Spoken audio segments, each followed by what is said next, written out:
أعوذ بالله من الشيطان الرجيم بسم الله الرحمن الرحيم السلام عليكم ورحمة الله وبركاته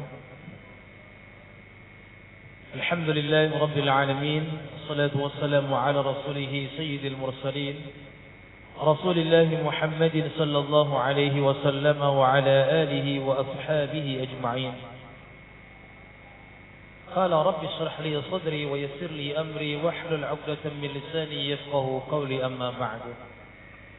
Hadirin Bapak dan Ibu jamaah salat Isya, dan insyaallah nanti kita lanjutkan dengan salat tarawih dan witir yang insyaallah kita semua senantiasa mendapatkan rahmat dari Allah Subhanahu wa taala. Alhamdulillah rabbil alamin, malam hari ini memasuki malam yang ke-23 kita masih diberikan nikmat oleh Allah Subhanahu wa taala. Salah satu nikmatnya adalah dimampukannya kita dan dimudahkannya kita untuk bisa menjalankan salah satu kebutuhan sekaligus kewajiban kita, yakni salat Isya berjamaah. Mudah-mudahan salat yang kita jalankan tadi Allah Subhanahu wa taala terima sebagai amal soleh untuk kita. Di saat ini justru malah kita sering menemukannya tulisan-tulisan berita kehilangan.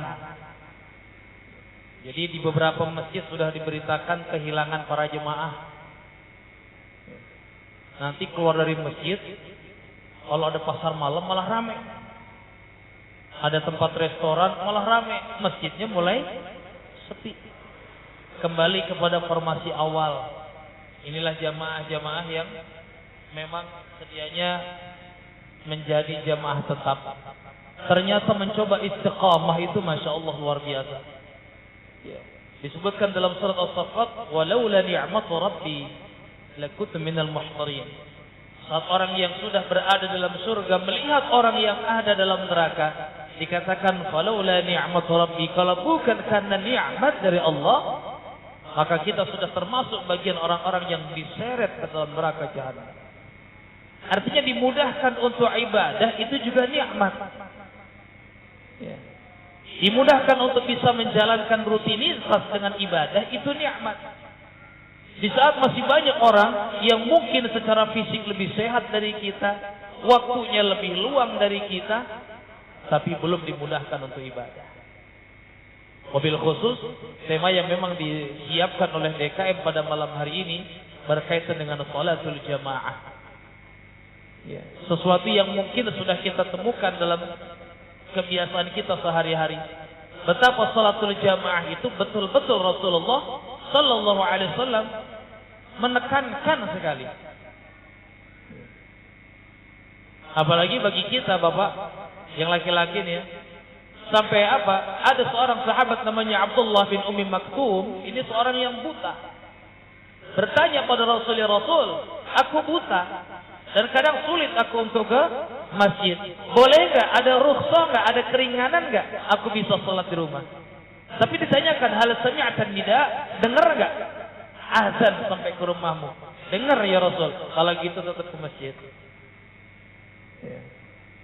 Nah, ini kan kesininya persoalan untuk sholatul jamaah ke masjid ini menjadi sesuatu yang kadang bias, sehingga mudah saja orang meninggalkannya. Banyak hal yang kita bisa dapatkan dari sholatul jamaah secara hukum yang nanti kita tarik menjadi sebuah hikmah. Pertama, sholatul jamaah mengajarkan kepada kita nanti dalam hukum bernegara, hukum berdisiplin. Kita belajar banyak hal termasuk kedisiplinan. Maka dikatakan orang yang seharusnya bisa disiplin paling utama adalah umat Islam. Di puasa saja kita diajarkan disiplin. Kita punya duit Pak, kita punya jabatan Pak, makanan masih banyak di depan kita. Tapi kalau sudah azan subuh nggak bisa kita makan Pak. Dan itu aturan Allah. Kalau aturan manusia banyak yang nyenggol Pak. Karena ini aturan Allah, nggak ada berani nyenggol. Udah azan subuh selesai dia. Nanti mulai lagi azan maghrib. Nggak ada berani nyocol, cobain dulu dah. Belum azan maghrib nggak bisa. Sholatul jamaah juga demikian. Yang pertama adalah bahwasannya menjadi seorang pemimpin imam dalam sholatul jamaah, kita cari dalam kitab-kitab fikih bukan siapa yang mau, Pak, tapi siapa yang mampu. Bahaya ketika seorang pemimpin, seorang imam itu siapa yang mau. Pernah Sayyidina Abu Dzar Al-Ghifari itu minta kepada Rasulullah sallallahu alaihi wasallam, "Ya Rasul, jadikan aku pejabat di ini." Rasul enggak mengizinkan. Kenapa? Dia mau. Ada ambisi nantinya. Begitupun dalam fikih, bab pencarian imam, dicari siapa yang mampu. Contoh dalam Bidayatul Mujtahid punya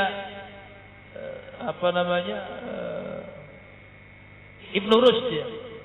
Yang pertama siapa nanti? Aqra'uhum, yang paling baik bacaannya. Ini kita imam kita enak kita mengikutinya.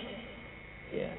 Jadi dari sisi kapasitasnya, di sekian banyak orang ini mudah dicari siapa yang paling pantas, bukan siapa yang paling mau. Bahaya. Saya mau jadi imam tapi tidak tahu ilmunya. Saya mau jadi pemimpin tapi tidak paham ilmunya. Yang kedua, ya'umul qaum, seorang imam itu memimpin kaum liyuta', untuk dipatuhi, untuk ditaati. Di sini kita belajar disiplin dan kita belajar ada kalanya kita memimpin, tapi ada kalanya kita siap dipimpin. Oh, mungkin di kantor kita sebagai pimpinan, tapi kalau sholat berjamaah yang jadi imam itu bawahan kita, harus patuh kita. Dia belum sujud, mentang-mentang kita hafal, duluan dah kita sujud. Gak bisa. Patuh. Lihat dulu, bahkan mendahului imam itu kan kita lihat dalam hadisnya. Oh subhanallah, ancaman ini luar biasa. Jangan sampai mendahului imam. Betapa imam itu ditinggikan untuk apa? Dipatuhi. Bahkan imamnya itu baca doa, baca apa? Ayat sajadah, dia sujud untuk sujud tilawah, kita pun mengikuti.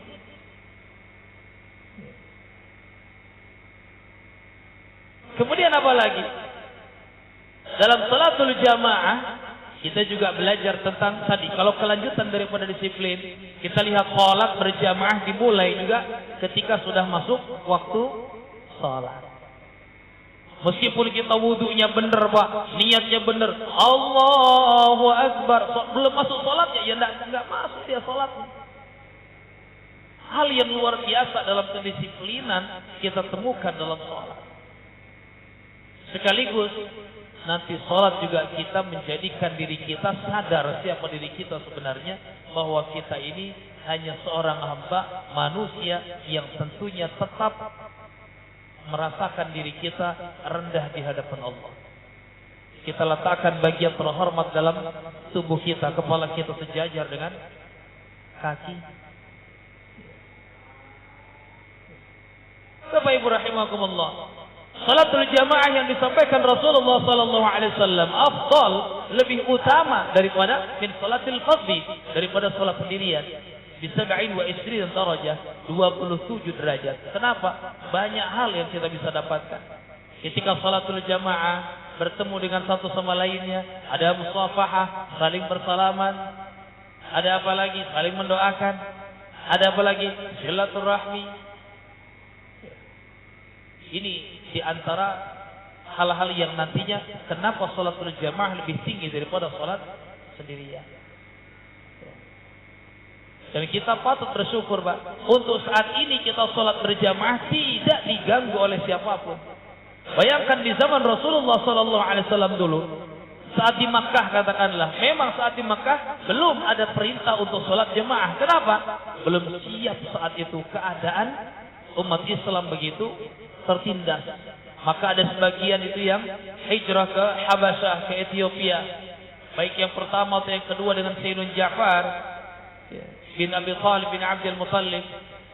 Baru kemudian ketika Rasulullah sallallahu alaihi wasallam hijrah ke Madinah, barulah perintah untuk salat berjamaah dilakukan. Menunggunya sekian lama. Sekarang kita subhanallah, masjid di mana-mana sudah enak. Ini kayak kita di sini sekarang. Masjid dengan apa namanya?